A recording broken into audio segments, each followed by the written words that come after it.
Before we get started, I'm just curious, how many, how many of your sisterhoods have 25 members or less? Can And then I ask a Robin, question? we can always talk to you after. Can't you tell from your database which chapters have how many members are in each chapter? Yes, of course. So why are you asking now? Well, there's a reason. I would. That's what I'm asking. Well, part of it is because we want to continue the meeting we had previously in August. And at that time, we shared a lot of flyers and information, and we shared a letter about dues and a way to try and, have paid up membership items. And it's been about 5 months, and we wanted to check in with you and find out if you got responses and what did how they did, if you used the dues letter that we sent out copies of. That's what today's all about, just how we can. That's what we want to do tonight. That's what this meeting is all about. The reason we asked for about your 25 or fewer is because we now know who to get in touch with if you are having some problems. And you can send us a message in the chat to tell us more specific about your problems if you are having those. And hopefully you're not having too many. Right, and what I'll do is I'm going to put my my email address in here, so you'll have it, and then Regina will put hers in, so you'll have hers too. So mine is mbalaban. So the question is, if I'm using the letters that we gave out last time, did you get responses from these letters? And did you get your normal return? Was it different? Was it normal, or was it less? We're trying to get a sense here. We're at B'nai Israel in Rockville, and we did is we normally do what we call a regular mailing through the mail, and this year we opted, because of all of the issues, just to do emails. So on our first go round, we had a much less response than we normally do, and then we followed it up with 2 additional emails to those who had registered last year. We had emails from, and we took parts of the letters that you had online and sent them out to people saying, it's not too late to join, or we've missed you in our emails. And we did get a nice response back from that. We're still below our membership, totals from last year, but we feel that given the circumstances, we're doing pretty good. Oh, great. Well, that's good news to hear that something we were able to provide to you really helped. Thank you for sharing that. What about anybody else? How was it different this year? Can I ask a question? Sure, I gotta see where you are. When you send out these letters to your sisterhood members, do you include in the letters all the ways that the sisterhood helps the synagogue, like paying for this and providing that? I mean, if people know what the sisterhood actually does, they're more inclined to pay their dues. So I'm just wondering if the letters you send out list or discuss everything that the sisterhood does year by year for the synagogue.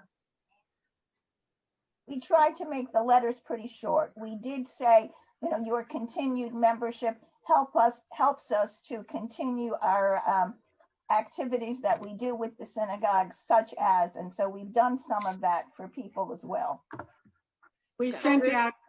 Have you engaged in large projects, large financial projects at your synagogue? Excuse me? Wait, I lost you there. Have you engaged in large financial projects at your synagogue that you did? Yeah, we do. We raise a lot of money every year, and we're very generous with the synagogue. And I think they know that. So we really don't have that much of a problem getting people to pay their dues. Because they know it's being sent back into the shul or the Hebrew school. And where did you say you were from? Which one? Orangetown Jewish Center, Rockland County, New York. Okay. Okay, Ruth, would you like to say something now? We sent out our original dues request via email, probably during the summer, just shortly after we would ordinarily do. We got a so-so response, and we sent out a second one, and we got some more. But we have had terrific response. A few weeks ago, our membership vice president sent out like individual notes addressed individually in her own hand in an envelope, handwritten in snail mail, and inside it said, "Dear so-and-so," and her name was there, and asking again, and we got a terrific response. And I'm considering where we're at. We just hit 100 mark today, and I was very pleased. Last year at the end of the year, we probably had about 145 or 46. So if we got like 2/3 at this point, we are pleased. They know that our money goes to the synagogue. All of Sisterhood's money goes to the synagogue, except for what we give out Ramah scholarships if we can. And we do let our people know where the money goes. We're still trying. They're still coming in dribs and drabs, even though it's like time to pay per capita. We're still getting response. But we found that the personal note in a red envelope, handwritten, addressed, has much more response than anything that goes out in email. We did something similar, not written response, but our first mailing was our first mailing goes out with the synagogue monthly bills for people who pay monthly. And then we have a second mailing we send out to people who don't pay monthly.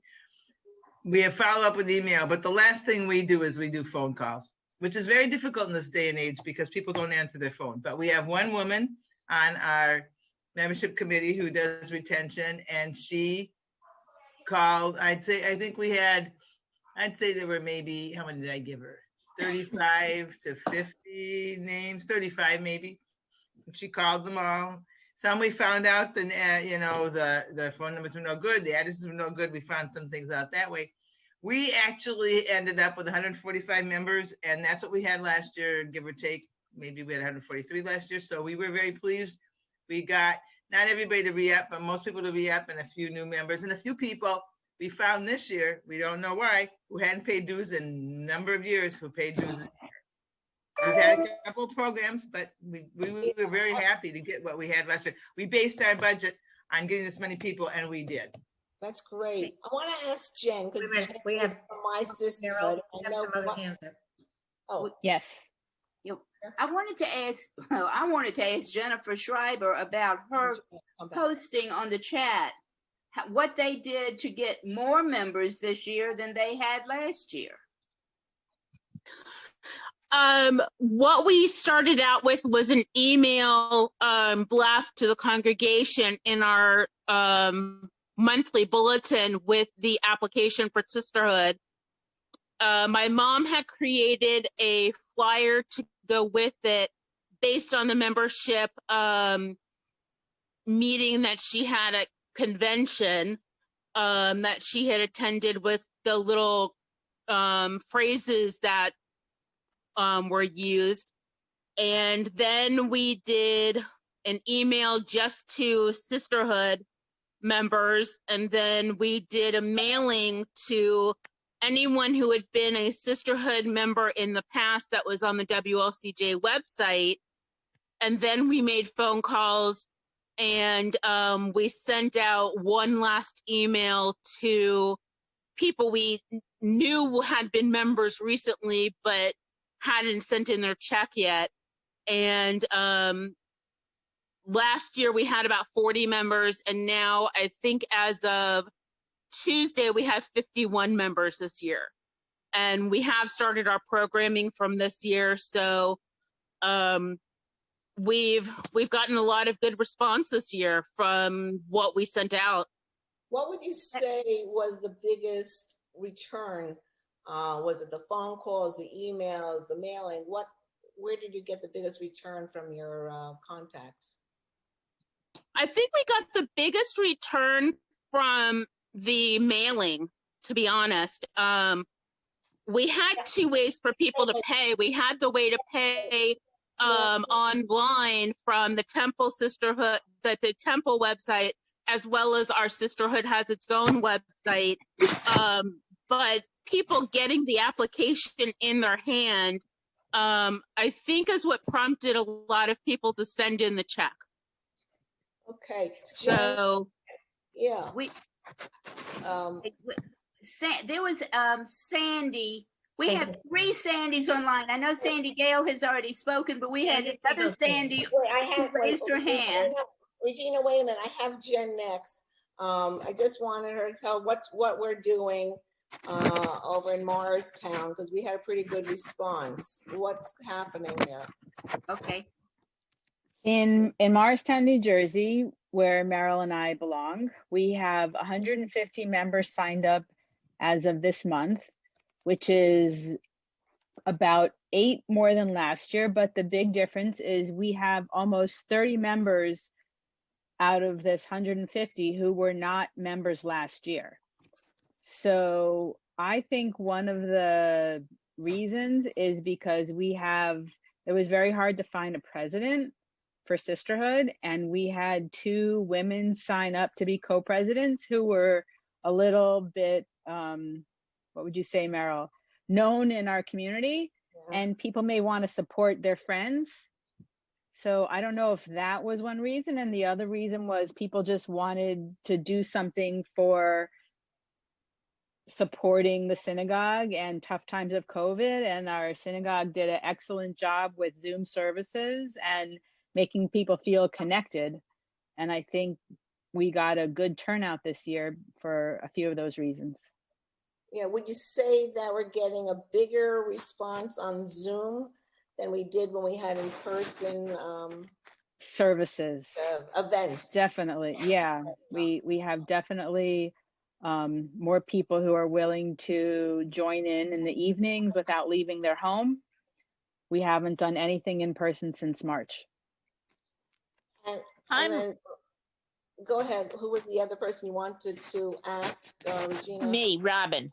No, Galaxy. Robin, let's come back to you and hear from somebody we haven't heard from yet. We will come back. Sorry. It's either Sandy Carlton or Sandy Finkelstein. I don't know which. I think it's Sandy Finkelstein Sandy. that had her hand up. That's me, Sandy Finkelstein, There you are. Temple Beth Am in Aberdeen, New Jersey. We have about 130 members. We had about 10, 15 more last year. We do have many members that belong to Sisterhood that do not belong to the synagogue. They love the Sisterhood. They join the Sisterhood. Either they're non-affiliated or they're non-affiliated, most of them. Most of them love to join because we have a paid up membership dinner the end of October, and that's where those bring their checks if they hadn't sent in their checks beforehand. However, we didn't have that. So I attributed the last of the people that don't belong to the shul. I know they didn't join because there was no dinner, and some of these women just, they're not people, they just joined for that. But I do send out a personal letter in August to our financial secretary, and she sends it along with a self-addressed envelope to her with a letter with the amount of dues that we have. And that seems to work a lot. It's a personal letter from me discussing the synagogue. It was a little difficult this year. Our rabbi is conservative, and she's leaving in June. So we have had no services. We had to do live streaming. We got at the last hour, the end of August, we got the live streaming put into the synagogue. The cantor did most of the services. We had indoor and outdoor services. She did outdoor services. She will not do any Zoom or live streaming on Shabbat. So she's leaving in June. And right now we're in the midst of throes of looking for a new rabbi. However, considering that our membership is still about 130 out of 230 families, I think the problem is that we also have instituted a dues promise program. In other words, pay what you want and you'll get a ticket to shul. And that was done after a Sulam committee was formed a few years ago, thinking that we would get other members from outside areas because we don't have dues. So figuring if people would pay 500, 1,000 and we get 20, 30 more families, it didn't happen. So we're in a bit of a bind now. Hopefully this new rabbi, our finance committee is in the midst of throes due to lack of fundraising and lack of the membership dues, which is the full dues of $2,000 per unit family. So it's been difficult, but Sisterhood has now January 23rd, a virtual art auction with Marlin Art, which we had 2 years ago in the synagogue. We made $3,500 that night. We virtually did nothing except bring some snacks. And we're having that this January 23rd, which you have to register for. So that's going to be really good. We've had other programs. I do find that having Zoom, our meetings are more effective. We don't have to deal with bringing snacks to people's houses or even drive to the synagogue. So we might just keep this Zoom sisterhood meetings once a month. I've been sisterhood president for the past 6 years. For the past 4 years alone, my co-president passed away, unfortunately, a couple of years ago. So I've been doing this, and I'm leaving in June as well. I have no idea how we can get somebody else to step up. It's writing an article for our bulletin every month, which is the Sisterhood Bulletin put out by us alone, which is just for the synagogue, put out by only Sisterhood. And we write another article for the synagogue paper. So it's 2 articles a month plus organizing everything that we have to do. So it's kind of a really big job, and it's kind of learn as you go. But I think as far as dues go, the personal touch is the best way. There were 5 or 6 women that I saw on my non-paying list, and I know them very well, and they're very, very long-time members of the congregation. I'm only there 10 years myself. And I emailed them personally, and I said, I was going over my list, and I see that you haven't paid our dues. I hope everything is okay. Are you all right? Is everything? And oh my gosh, I forgot to pay. They're inundated with so much email now because of everyone being home that 5 of them immediately sent in their dues, which was great.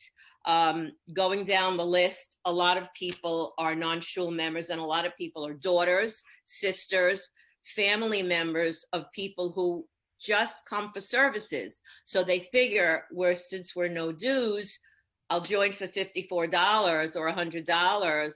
So they don't really want to join Sisterhood for an extra $45, which are our dues. We have a flat fee of $45 dues for everybody. It sounds like that y'all are doing a good job. You're approaching everybody every way that you can think of. And it sounds like from what a lot of people have said that the personal touch is an excellent choice. To send out an email is great. To send out a follow-up email, even if it's personalized, is also great. But to make that phone call, that just kind of makes sure that people are hearing you. Yes. And so I just want to make a comment to Sandy and to Robin. I lost Robin's picture. Robin, we have the 2 financial and per capita gals on this call, and we're going to hear from them in a minute or Right. 2. And so I want to make sure that they get back to you specifically if that question is not answered, but they're on this call and we can talk through that issue with you wherever you are, Robin. And Sandy Finkelstein, Renee Ravitch is on this call, and she is a gal from San Diego, but you don't have to write it down. We'll find you. Don't worry, we'll find you. She's our chair of consulting services. And when a sisterhood has an issue, we can't find a president, we're leaving, we're moving, and it's 6 years already, we can help you with that. And now no one has to fly to you, no one has to schlep to you. We can talk through that issue with you, some alternatives with you. If you want to have a gal get on a phone call with your board to talk about options, but we can talk that through with you. And Renee is on this call. So I know she's somewhere on these boxes. Okay. So Renee is going to make sure she reaches you. Okay, Sandy? Okay, thank you. The biggest You're thing welcome. we have is that the board is mostly older. We have one 50-year-old, and the younger do not want to do it. There is some, Sandy, your storyline, I hate to say it, is not that unique. If we had the time, we would go to that conversation, but that's another conversation about how we get people to step up to leadership. Trust me, it's not unique, and there are solutions, believe it or not. Good. So we want to make sure we work that through with you, and Renee will talk to you or get Yeah, you during this. Margie, I'm on the phone because I couldn't get connection through my All right, internet. we're gonna get you. So I'll send Sandy's information. Sandy, what is your sisterhood again? Temple Beth Aberdeen, New Jersey. Okay, thank you. We can get your information in the database if it's there, hopefully. Yes. I Okay. was very fond of Bonnie of blessed memory, who was your Yes. So coach. you're gonna hear from Renee, Sandy, okay?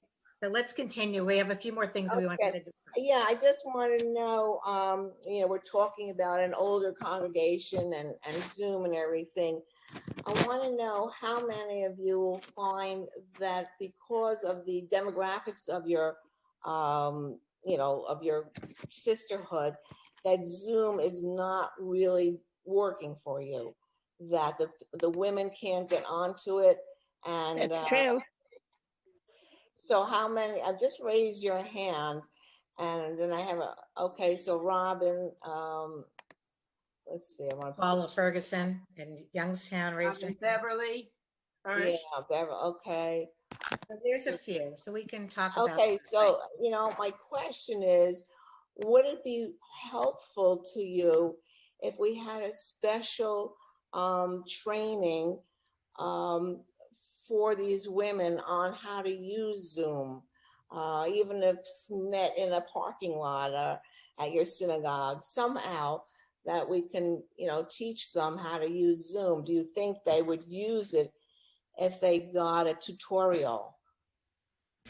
I can say from our sister, it would be a waste of time.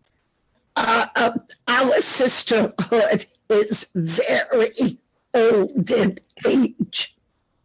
Yes. And what I have found, and I can speak for myself, our sisterhood seems to do things on a Sunday night. Zoom. To have programs, you're saying? Yeah, a program. And I'll tell you, I don't know about everyone else. Sunday night for me at my age, I'm watching PBS. Right. I mean, it's very, very difficult. I've been at my synagogue for over 30 years. It has not changed a bit in sisterhood.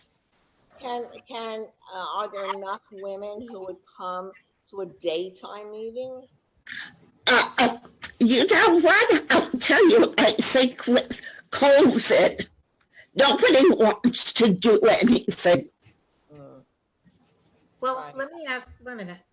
Beverly, where are you again? What town? San Jose, California. You're not exactly under blizzard conditions. No. But I'll tell you, we had a hard time finding a president. Another conversation. That's Yeah. putting you on the list, okay? Okay. Different conversation. We'll get back to you too. Regina, Yeah. just share with them what you did. The Zoom idea, ladies, was if you think it would be helpful on a one-on-one for a couple of women to do a Zoom tutorial. But that's a totally separate idea than some synagogues who are in nicer areas. In all fairness, this is not up in Temple of Aaron, no offense. That's the St. Paul gal that's on the phone. But Regina's down in Atlanta. And Regina, can you share what your synagogue did? And you have to be in a nice weather. And for the gals who are not going in the building, don't know how to do Zoom, and don't want to get on a conference call that you're kind of all on the phone at the same time. Regina, share your tailgate idea. Oh, we have in our parking lot, we everybody brings their own car. We have our meeting there, or our function, whatever it is, and we'll all pull up our cars, open the back doors, or open the tailgates, and we have like a tailgate party. Everybody is at their own car. They're separated far enough apart so there's at least 6 feet between the cars, and we can at least see each other, even if we can't hear each other, depending on how many cars there are there. And it has been very successful. People have enjoyed it and have asked for more of it. Now that it's gotten cold, where our higher temperature, I know this won't be high to everybody, but cold for everybody, but our high temperatures are, in the low 40s right now. We're not doing it now, but we have done it up until, we did it for Hanukkah. I'm not So, quite sure what you're saying, Regina. You get together, and where is the program taking place? The program is taking place just talking to your neighbor from this car to that car, and it's sharing. We may have tables set up so that there's some arts and craft project here, or some food here. People will take their turns, each one individually, to go around to the different tables to go and get, and then take back to their cars. Nobody eats together. Everybody wears a mask if they are participating. We've even had one of the kosher food trucks, come in and provide, and we buy our meals there. So we have, he pulls up in the back parking lot, and we have falafel. So what can I tell you? But you could also, Regina, if it's a small enough group, 20 cars or less, not 100 cars. Right. You could almost do like the wagon wheel days and circle around the cars. Everyone grab a lawn chair from their homes and put the car, the chair outside the door of the car, and somebody in the middle of the circle could be in a wireless mic, and you could have a conversation or a book review or something like that, or a meeting. Not 100 people.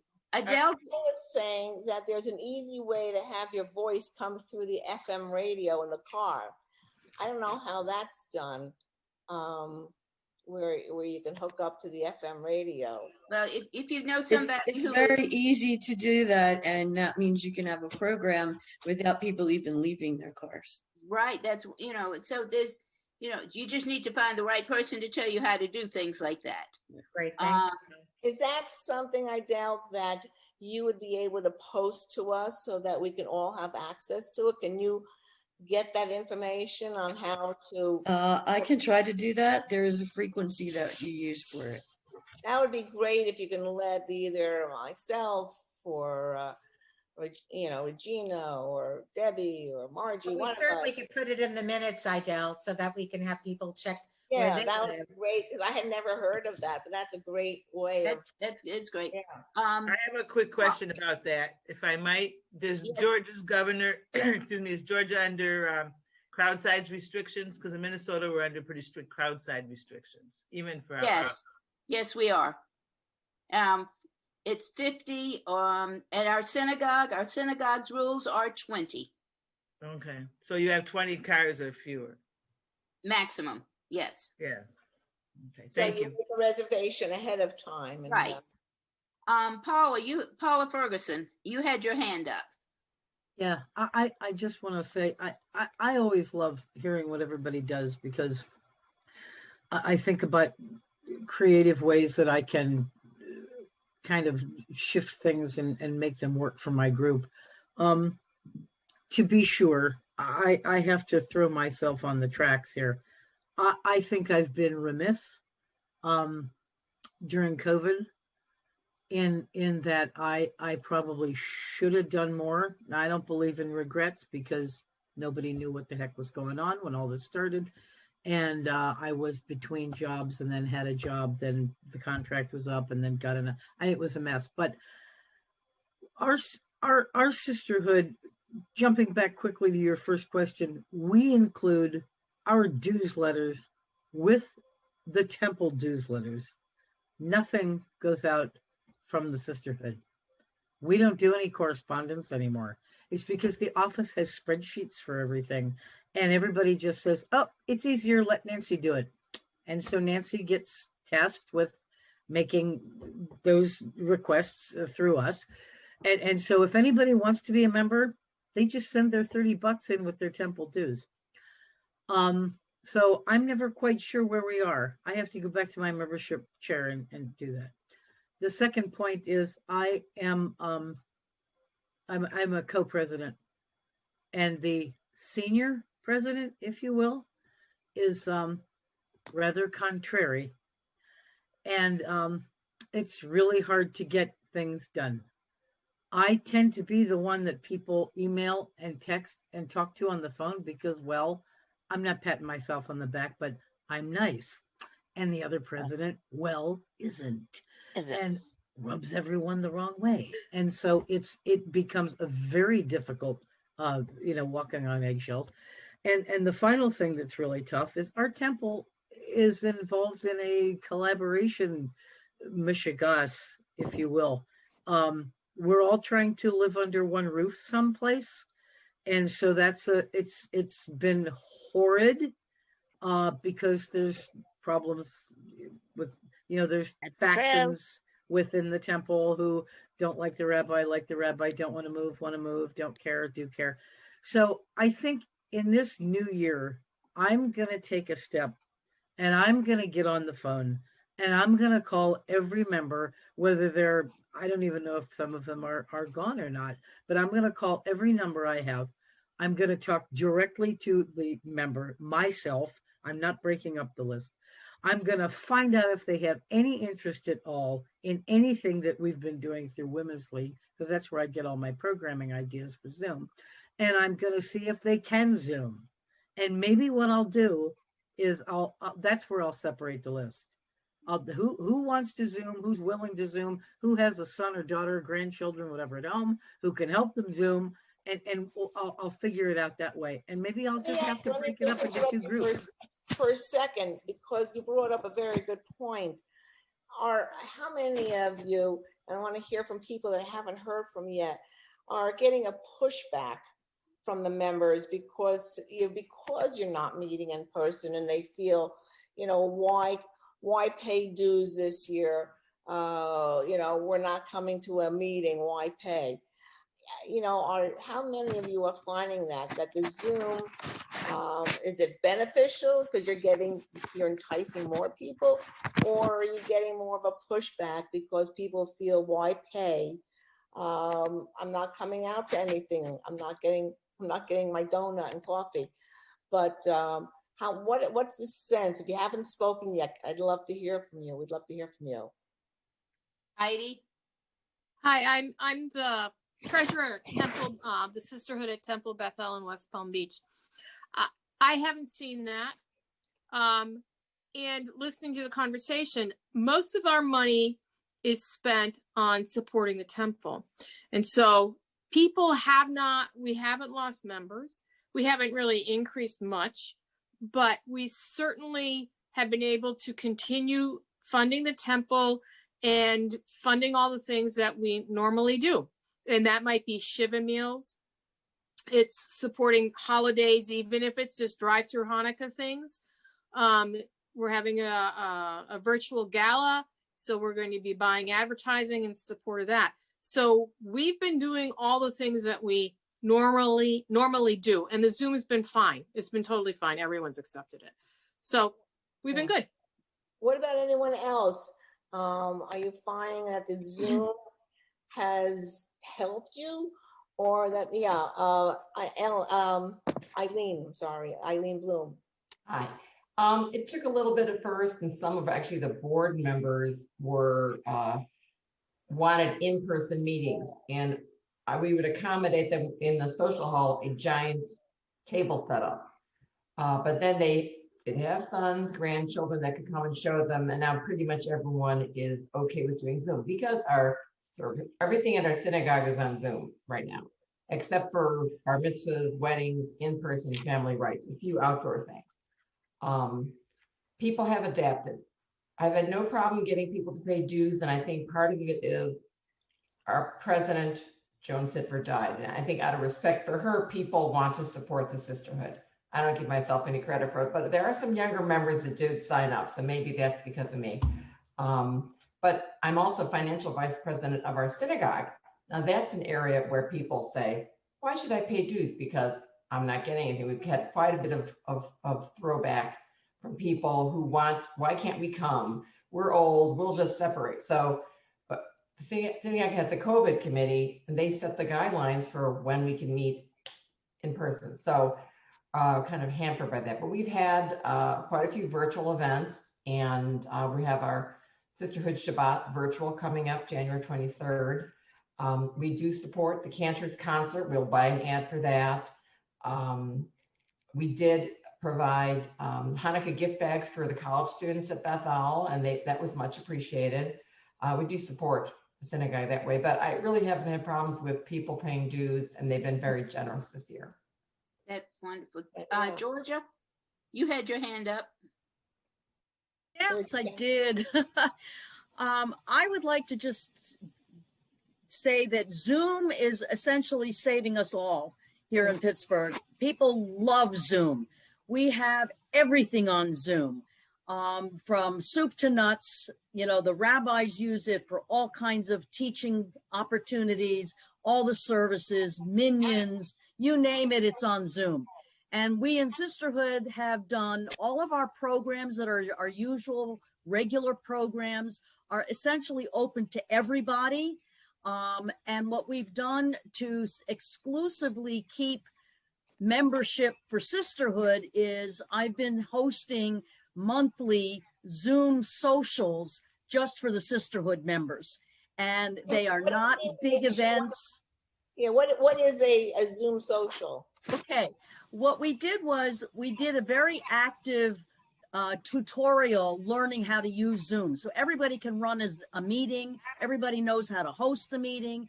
Sisterhood actually got its own Zoom account that we can use to schedule stuff. It needs to be coordinated with the rest of the temple. But what we do is monthly. Who gave the class? Who gave the what? Class on how to use the Zoom. You said one of our temple members is a Carnegie Mellon assistant professor, and we have, you know, but there are a lot of tech savvy people who did that.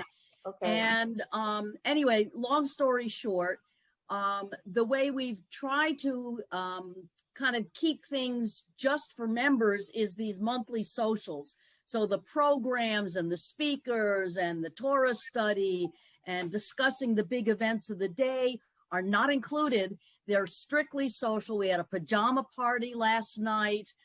We've done wine tasting. We did a show and tell. The next one is close to Valentine's Day, so we're calling it Sweets for the Sweets. Everybody's going to bring their favorite dessert, their favorite sweets, and we'll tell a story to go along with it.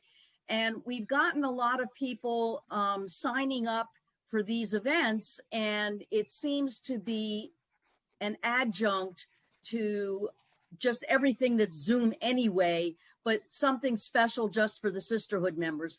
I wouldn't say we're going gangbusters on membership, but we are on a par with last year. So we haven't lost anybody because of Zoom, and we're keeping a pace.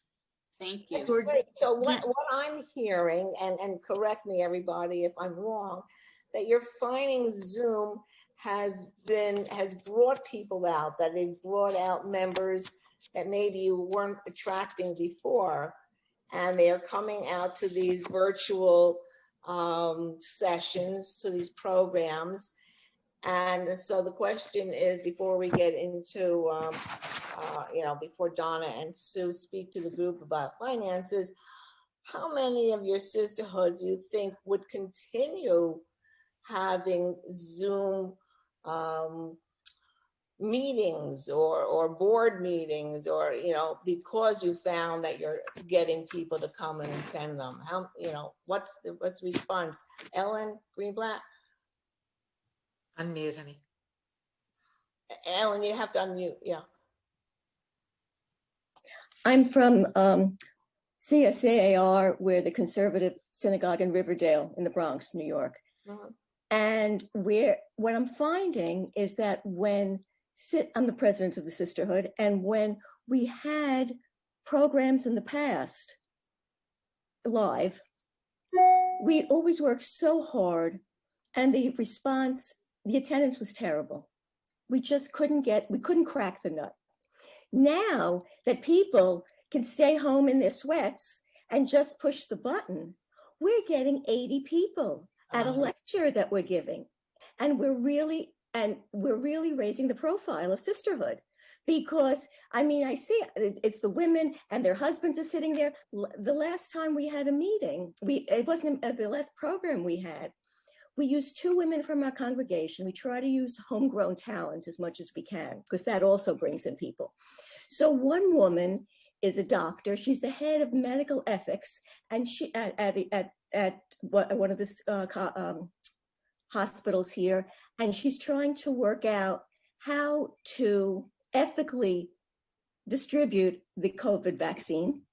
And the other person is working at Mount Sinai developing the COVID vaccine. So we had so many people, and I can guarantee you, if the same 2 women spoke and somebody had to get in their car and come at 8 o'clock at night, we would be lucky if we had 1 million. I mean, it was just unbelievable. And, you know, I think people are hungry for something to do. Yes. So Zoom is working out fabulously for us, and it's also raising our profile. Lois That's Weinberg. terrific. Yeah. And Brenda Pinsler had her hand up. Okay, so let's just go to Lois and then Brenda. Just have to unmute, Lois. Okay, my co-chair, Janet, who's on another page, Janet and I came up with the idea this year of having Women's League. Masks. Face masks made to order, and every member who paid her dues got one. Very nice. Received this mask, and they all loved it. Where did you have it printed? Well, my daughter is in that business, and she had it. She helped us out by suggesting the style and everything. But one of our members came up with the design. And as you can see at the bottom, it says Women's League of Temple Beth Shalom. So, and everyone, even though it's labeled, they still love wearing it. And, you know, I think there may have been a few members who said, I want the mask, so I'm going to pay my dues. But we had a very good outpouring of appreciation for this. That's great. Okay, Brenda? Hi, yeah, we're doing really well with the Zoom. We're going to continue it. We're here in Michigan, and so with the cold weather, we're getting a very good response, whereas, as was mentioned before, people would think maybe I don't want to come. This is very easy for them, and we're doing really well with our programming. It's been very well received. We have a program, at least a program a month, and we've been finding people who will volunteer their services to us so that we can not have to charge anybody. You know, it comes with the membership. And so we've had cooking classes. We're going to have a yoga program, a Hamantaschen making event. We can do all this on Zoom. We had a psychologist talk to us about COVID. We had our Hanukkah program through Zoom. And we have a Wednesday coffee get together for members. So people, you know, maybe they're shut in and they're, you know, need somebody to talk to. We do that on Wednesday early, you know, like later in the morning. So we're doing really well. We're going to continue, I think, with programs to supplement once we go back with Zoom. That's great. Can I just make one suggestion before Sue and Donna get on, just because I want to respond to some of these chat things? There was some questions about non-members paying for programming in the Zoom world. So that's a question to decide for a moment. Just as an appeal to the pushback, if you're getting any, and people having that conversation about, well, why am I paying?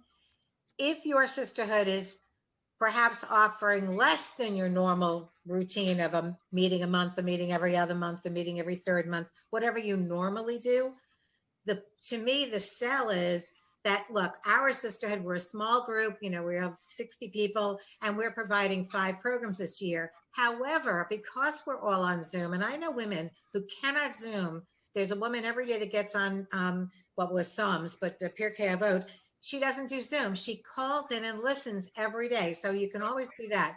But anyway, every Women's League has a plethora of programs that every sisterhood member could take advantage of. And we have close to 400 sisterhoods around North America that pretty much almost any program would be open, maybe not our pajama parties, but so you can also push that to say, look, we have 40 other sisterhoods in our region, and make sure that you read the region bulletins to say, why don't we all get on that sisterhood? They're having a book and author, or this sisterhood's having a bingo night, or this sisterhood's having a lecture from a rabbi in Israel. It's a time difference and it doesn't cost anything. So to me, it multiplies your opportunity to say the value for that value proposition of why pay dues is so much more than even what you can offer just in your sisterhood. This is like, the trifecta of opportunity, and you don't want to not take advantage of that. And we can get back to the non-members, but I know Sue and Donna I want to get on to them before we run out of time. Well, we're not going to run out of time. Yeah, well, Donna and Sue, where'd you go? On the next page. Donna Finkelstein. And Robin, we're going to make sure we answer that question for you. Right. Yes. So Donna and Sue will be talking to us about per capita. So you can take it away, Donna, Sue. Hi. Hi, there you go. Okay. I'm Donna Finkelstein. I'm the per capita chair, and I work closely with Sue Bengal, who is our financial secretary. I think we're set up. Sue's going to say a few words first. Okay, Sue? Don't forget to unmute.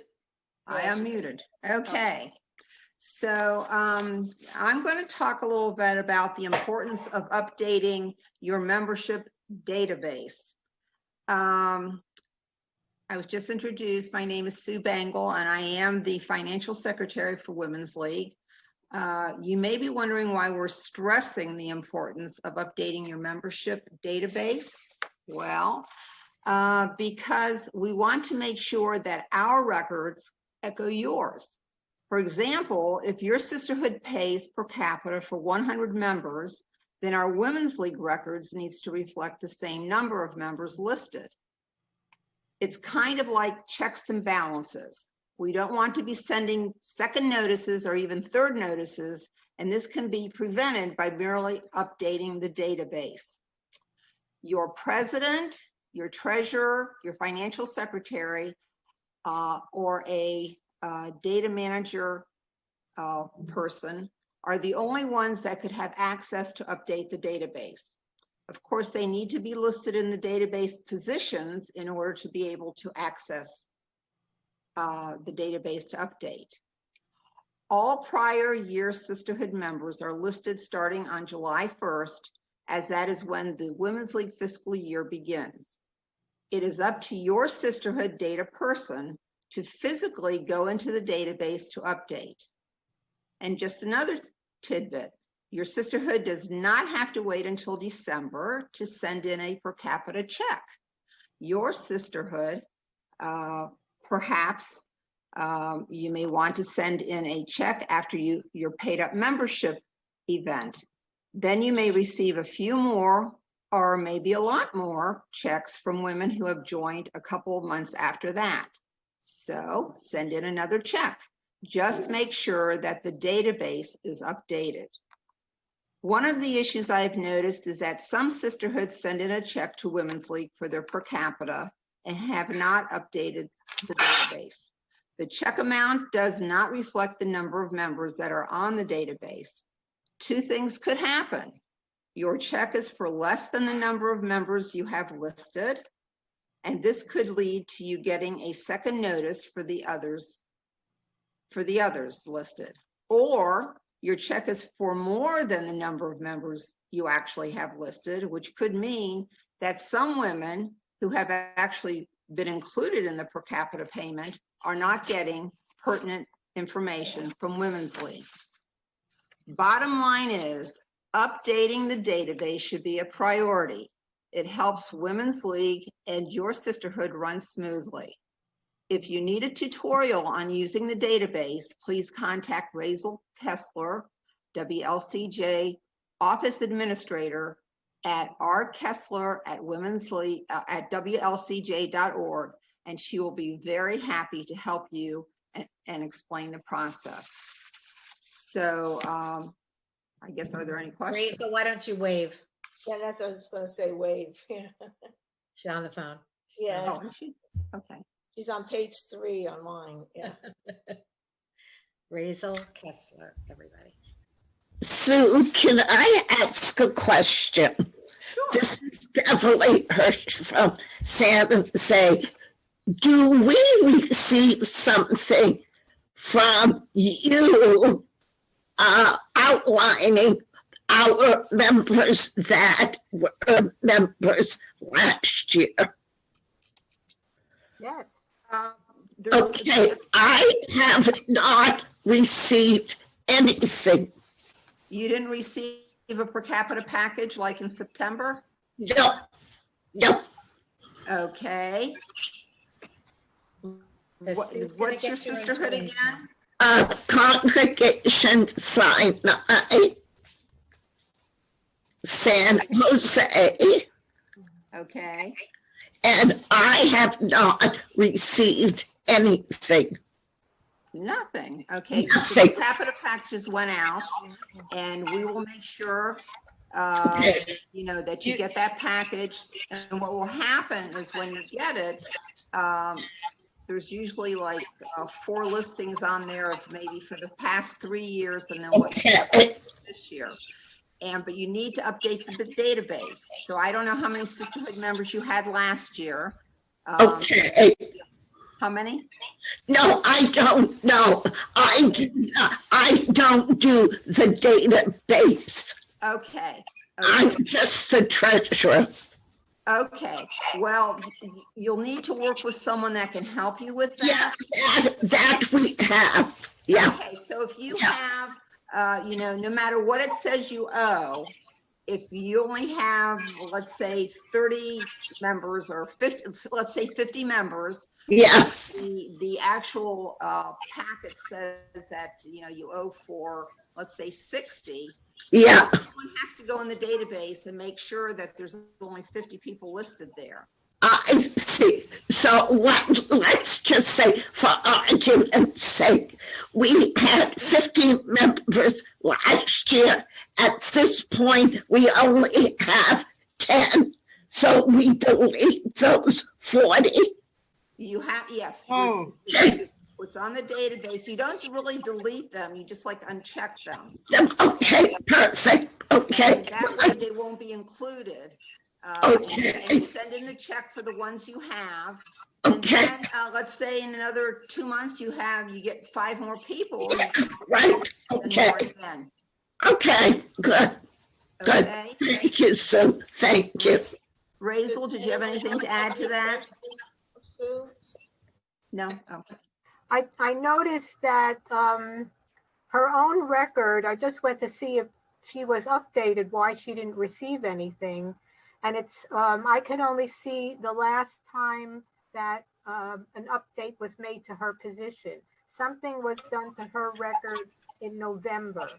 So it could be that she was first updated in November, and then she wouldn't have received, she personally wouldn't have received the packet that was sent much earlier, but other position holders in her sisterhood may have received it. I only looked at her record. I didn't look at the sisterhood.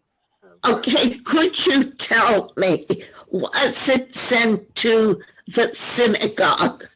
No, it was sent to emails, but it was sent to the email of a position holder. And if you weren't listed as a position holder at that time, you didn't get it. Okay. It went to the emails of all presidents, treasurers, financial secretaries, and data managers. And I'll be upfront. It's very possible that I did receive the email. It didn't compute with me, and I probably deleted it. Okay. And in some cases, not many, but in some cases, after the person received the email, they preferred to do it an old-fashioned way. They asked for a paper copy. Okay. We will send a paper copy on request. Okay. I have no problem email. Okay, great. Yeah, Can you tell thank me you. about my temple? Temple Israel in Ormond Beach, Florida? Yes. What's the question? Well, what's the question? I don't know how many members are in there or anything else. Can you send it to me so I know? I could show you how to log on and find it for yourself. Robin, okay, we can't do that now. Yes. So that might be something that you can do during the week, get in touch with Rachel, okay, for individual. Well, anything I say is being put off. Okay. No, Robin, Rachel's going to take your email down and she can find that out for you, okay? I can email her. What's Robin's last name? Baldanza, Baldanza. Got it. We're going to find that out for you, Robin. And Sandy Gale also had a question that you can ask Rachel or Sue Bengal, Sandy. I'm sorry, what? You Say had a to me? question also that you wanted Oh, to- yes. And I'm sorry, I just said that I didn't know what package you're talking about, but I see I did get an email. I just only use the database. My question is this. Our dues are $36. Obviously, $15 is per capita. But we get people who pay less than $36. We have, for various circumstances, and it's up to the president in our sisterhood to decide whether to accept it, and she usually does. But if we get less than that $36, do we still have to pay the full $15 per capita? And what if we actually had a case one time where someone paid us less than $15? So how do you handle dues that doesn't cover the per capita? The dues that Is doesn't it just what? up to us to pay it anyway? The question she asked is the same as Robin had asked, that either Sue or Donna have to discuss with Rachel or perhaps Debbie Goldich, who's on the phone. So there are some women, for some extenuating circumstances, whether it's financial or age or the sister's policy, whatever, that they perhaps pay less than their normal dues. So those gals might be $15 dues or $20 dues. And the question is from Sandy and from Robin, do they have to then send in the entire $15 per capita? So we need to get back to you. I think Sue and Donna and Sandy and perhaps Rachel need to, if there's a policy on that. But obviously, if there's a 99-year-old that's sending in $15, unless your sister's going to take it out of the treasury, perhaps you can ask for a variance for those one or two women. But they can make that. And one time we had someone who paid us less than $15. Yeah. Now, again, Okay, as I Sandy? stated at the beginning, I asked this question at this meeting in August and was told someone would get back to me, and I haven't heard back yet. Okay. So- Okay, I would like to answer that if I may, Oh. please. Would that be all right if I took that Go question? ahead, Debbie. Yeah. Thank you. So I'm Debbie Goldich. I'm the international president, for those of you who don't know me. We do not have a policy that our members pay less than $15. However, the sisterhoods are autonomous. And if the sisterhood makes a decision that they have someone who can't afford it or just refuses to pay, that's up to the sisterhood to help defray the cost. If you have a 99-year-old woman who sends you whatever she sends you, that's up to your sisterhood to accept that.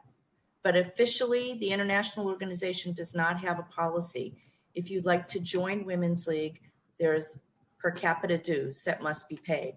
However, again, it's up to the individual sisterhoods to help defray those costs for whatever reason. And it's up to you to say to a member, If you'd like to join, you have to pay $15 at least so we can pay that to the international organization. But again, that's up to the individual sisterhood. If you make a decision that you will accept less. Thank you very much for the answer, Debbie. Alice has her hand up. Yeah, I had a question. I wanted to know what happened to the app, and is the information that's on the website database the same as the app? Or what you're referring to? That last year on my phone, I had a Women's League for Conservative Judaism app, and it was great because I was able to work on my iPad on my phone. It's not supported anymore, and so when I would try to reload it, it's not even available in the App Store anymore. That's correct. And we're working on that. We're trying to get it back. Okay, so then my next question is the information that was maintained in the app the same as the database? No. Right, and that's where the problem lies for us, because my new membership chair has reported to me that the information in the database has people who are long deceased, and she said, I hope we're not paying for these people we know who have moved away.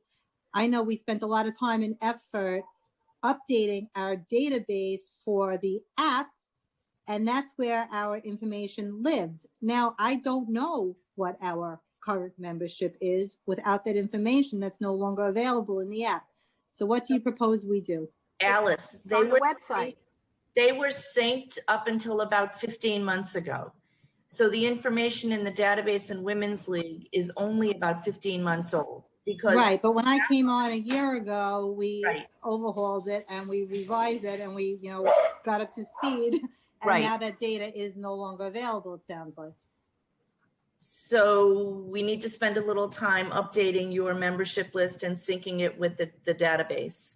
Do you have a list? Do you have an Excel spreadsheet, or do you have? We do, but as I understand it, it's really out of date. My membership chair is on this call, Linda. I don't know if you can speak to that, but I know that the person who did the job before Linda may have gotten the email that you guys referred to earlier. So if it's possible to resend it to Linda, that would be helpful.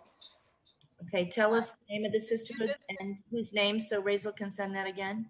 Sure, it's B'nai Shalom Beth David in Rockville Center, New York. And Linda, are you on this call still? Here I am. I had put it in the chat. Oh. And I sent it to Razel. I copied it, Linda, and sent it to Razel.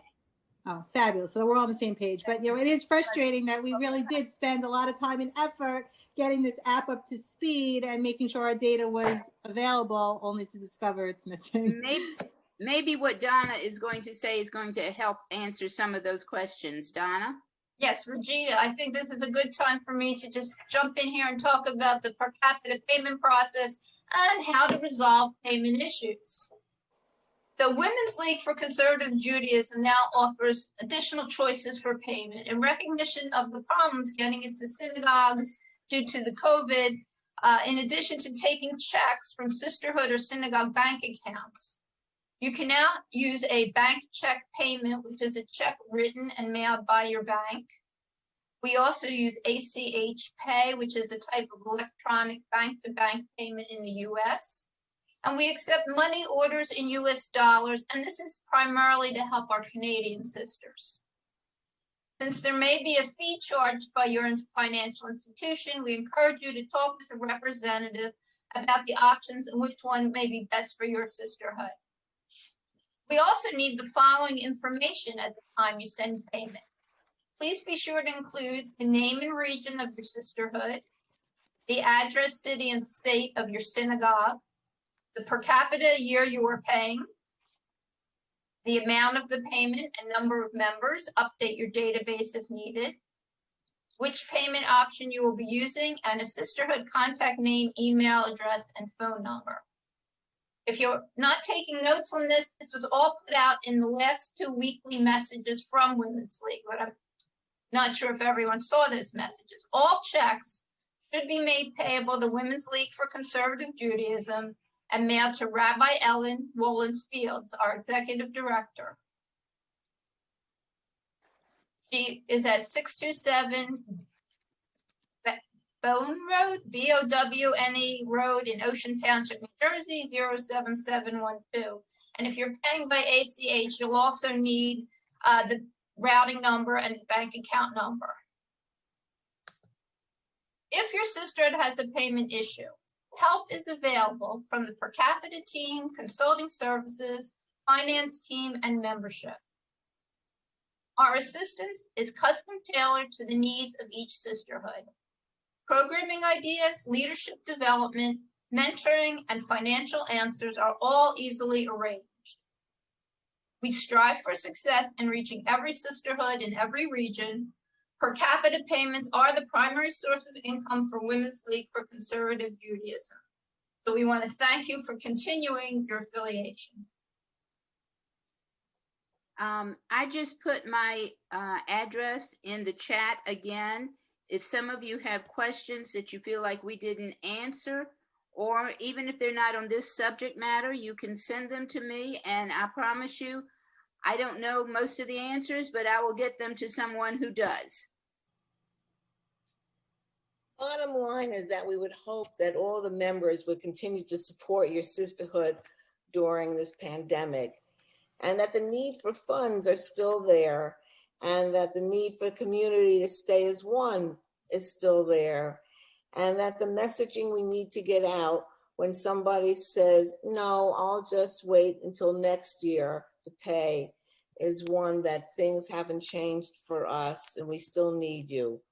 The compelling argument is that we still need every single member to stay loyal to the group, and that each and every member, by doing so, is a valued and appreciated member. And we thank you for attending. If you have any questions that you would like to have addressed, you can say it now or email us. But we really appreciate you coming, and should all stay safe. Should all get your vaccine soon, and be well. Meryl, Yeah. Yeah. Two things. There's a question about the Torah Fund pins, which I'd like to answer if I may. Sure. They are in the process of being mailed out. They were sorted and separated by sisterhood, and they're in the mail room and at JTS, and they are in the process of going out. They will be mailed to the person who filled out the database form, the PIN form. So they are in the process of going out. Florida got them today. Very good. Glad to hear that. Okay. A lot of people in Florida got them today. They called And me. so did Las Vegas. Very good. Do you have the new pin? Can you show it? I don't I'll have go it. get it. Hold on. I don't have it. But I will tell you the second thing. Wait, I have a picture of it. Would you like to see the picture? Isn't it behind Lois somebody? Weinberg is going to get hers. I have it on my background. Oh, yeah. Yeah, she's had it on her background. There it is. And I wanted to say, I wanted to say one more thing, that I was unhappy that someone felt that their question was not answered at the last meeting. So I'm going to stay on if anyone has a question. Margie and I, and maybe Meryl and Regina, will stay on and answer any questions that you feel did not get answered during this hour. I'm happy to. Also, I want to bring everybody's attention to the chat. Rabbi Ellen's address is posted there. Debbie posted it. So that's where you send your checks. And you need to make the check out to Women's League, not Rabbi Ellen. She would appreciate it. It's her anniversary today. That's an anniversary present. That's right. Here's the pin. Nancy, duck so they can see the pin. Thanks. That's Lois, Very good. I just want to thank you for having these meetings, because it's been very helpful to me. Great. Yes, thank you. Let me ask the group for something before we hang up together, and then we'll stay on. This is a program about membership, these conversations. And so we talked about dues. We talked about how to meet the needs of the women so that they pay their dues. We talked about the technical pieces of how you physically pay your dues, how you update your database. This is really a membership team. And not that we can't have programming conversations, but as far as you all go, you're financial people, you're the membership people, you're the sisterhood people, is there a conversation you would like us to have with you? Is there a topic that you feel that would be beneficial for you all? Please share that with us. And if you want to stay on and give us some other ideas, because we'd like to have these at least quarterly to meet your needs and to make sure that you know we're there for you for whatever your concerns are. Margie, synagogue relationships. You got it. Oh, just Because we have, I feel like our synagogue doesn't support us many times. So got that plenty of times. We'll put that down, Nancy. Thank you. Margie, Nancy, just say again which sisterhood. Where are you from? Nancy. I'm representing Sherry Kolishar in Boca Raton, Florida. Right. Okay. To remember which sisterhood I'm talking about. Margie, the other thing is our temple this year told us that we were not allowed to ask for dues in the package that went out because they were having so many problems with membership for the temple. And they didn't want the temple members to feel they had to pay for sisterhood or men's club. It wasn't just sisterhood, it was men's club. And that hurt because we were not, usually the application is part of the package for the temple in July. Well, Beryl, let me ask you something. In this particular shul and many shuls, is our sisterhood and men's club checkoffs on the congregation dues that the congregation's making the rule for all, which they have the right to do. We might not like it, but they can set that rule. And or do they say, look, we're not asking for dues, but whatever you quote unquote clubs want to do goes into hate. If they are saying from the congregation, we can't change that. It's their shul. They're the ones that have the legal standing. But if they're saying we're not sending out due statements this year, we're in the middle of whatever, they need some training, separate conversation. But if they say, look, you want to do what you want to do, as Ruth said, you guys are sending out your own statements instead of maybe being a checkoff on the congregation dues.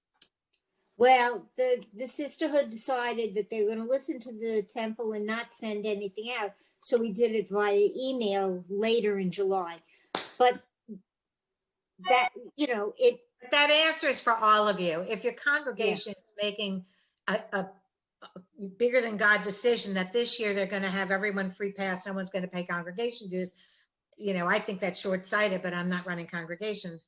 Well, at that point, they didn't have a rabbi. I know. But you found a way around it. And meanwhile, your membership list is quite, Ruth was saying before, is quite...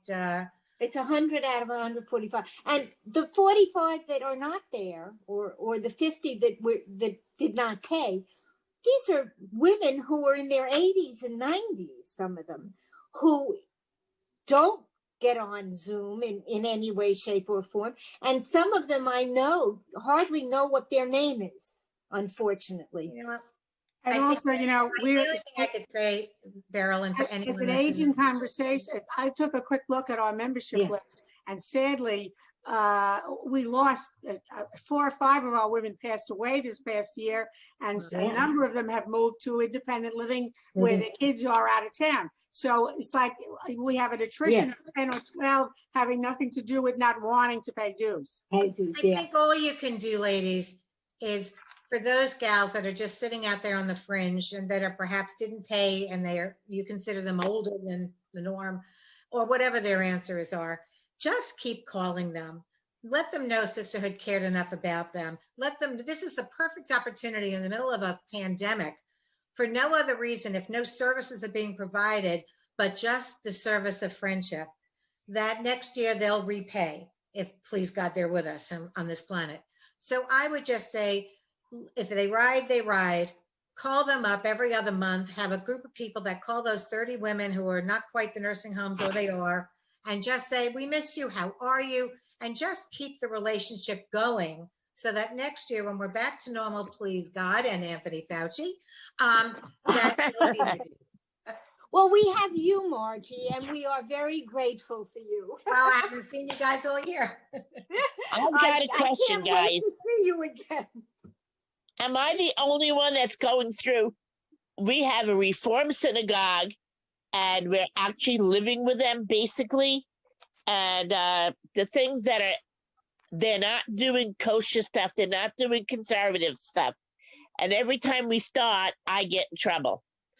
Am I the only one with that? I don't know what to do with this. There's at least 13 sisterhoods that I can rattle off the top of my head that are joint sisterhoods, Reform and Conservative, in a building together. At least Are 13 they working? Is it working? And how? You know what? In many places it is. In many places there's a mechitza down the aisle of the bathroom and everyone just has their own rabbi, their own space, their own whatever. They join synagogue services together. They have separate services. They join this together. They don't.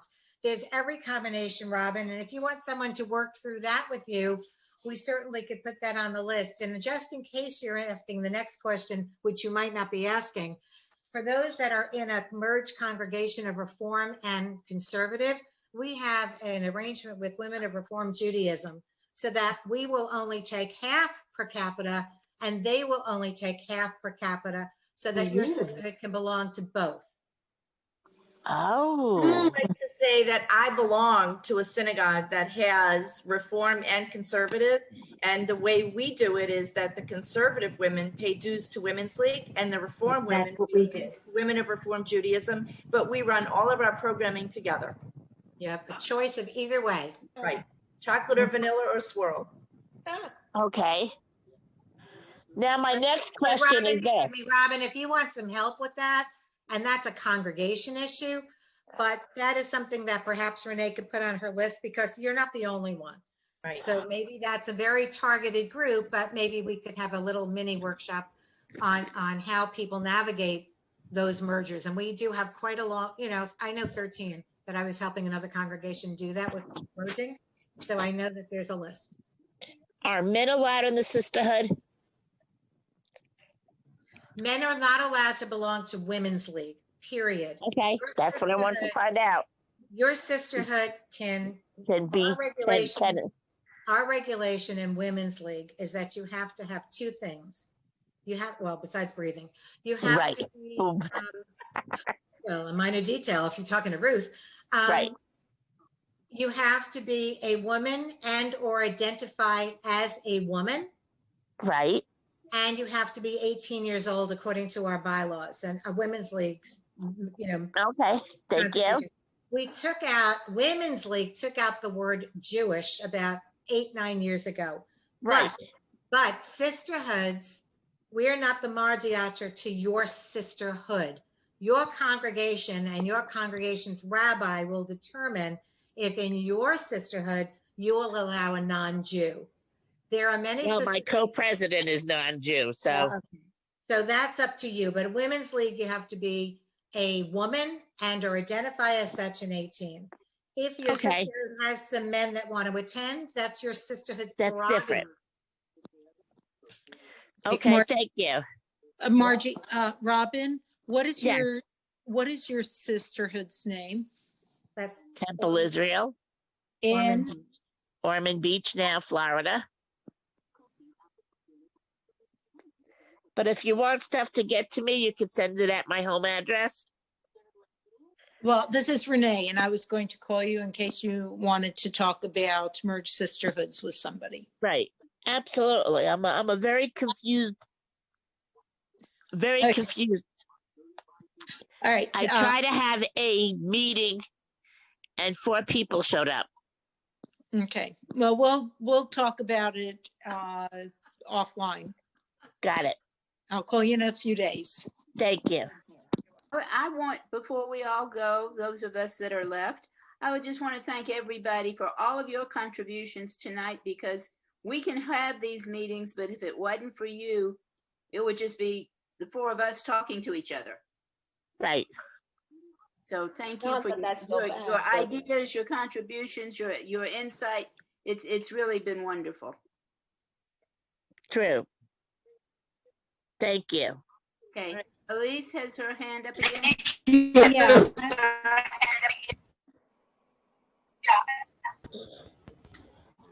Can I talk? Yeah. Yes. Okay, so I know that my view is not popular, but our sisterhood has made the decision that we are not collecting dues this year. So we will not be submitting a per capita this year. Okay, well, Which- you may which want to sisterhood talk to is- Donna about that, or Sue. Yeah, but which sisterhood is that? Rockville Center. The merged Beth David and the nation. Right. There's a lot of Nation. reasons that went into that decision, and I'm happy to discuss it with somebody. But we didn't hear in this call what happens, if you're unable to do that Well, this year. I have to say that that's really an individual situation. So Okay. if you could put your name, email, and telephone number in the chat, Rob, Donna will get to you and we'll talk to you individually, because honestly, we haven't heard that from anyone except you. So we'll talk to you individually. Can you do that? Can you put it in for Donna? Sure. And Elise, I just have a quick question. Has Rabbi Diamond left? Yes, he's no longer our rabbi. Because you have my huppah, you have the Women's League huppah in the office. So just do me a personal favor and just check with the secretary and make sure that he left it there. Okay, I certainly can do that, but I can tell you that we have not had a secretary in the building. We have not had any people in the building. There's a pandemic, and so nobody's going into the building, which is another reason why nobody is doing the legwork for this. It's hard enough when it's not a pandemic to chase people down for the dues. And as that other woman said, how the money comes through temple membership, that didn't happen this year. So, it's not going to happen for our synagogue this year. Elise. So we're gonna call you and we're gonna talk to you about the situation and try to work it out. Okay. Okay. Thank you. Thank you. Thank you. I'm going to contact you to see if you have Rabbi's email. Good night, Edith. Good night, Edith. Any other questions? Okay, good night, everybody. Thank you.